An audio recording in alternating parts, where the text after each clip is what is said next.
ವರಹಮತುಲ್ಲಾಹಿ ವಬರಕಾತುಹು.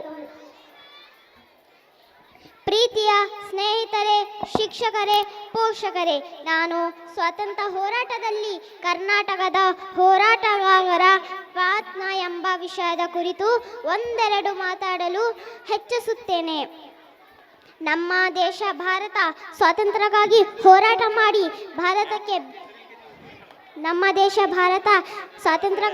ಹೋರಾಟ ಮಾಡಿ ಅನೇಕ ಸಹಿಸಿಕೊಳ್ಳಿದ್ದರು. ನಾವು ಕಲಪ ಮಹಾತ್ಮ ಗಾಂಧೀಜಿಯನ್ನು ಮಾತ್ರ ನೆನೆಸಿಕೊಳ್ಳುತ್ತೇವೆ.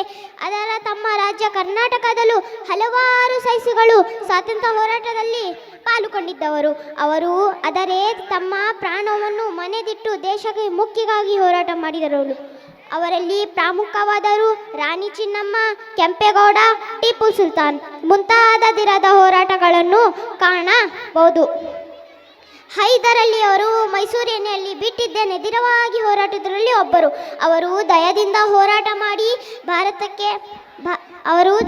ಹೋರಾಟ ಮಾಡಿದರು.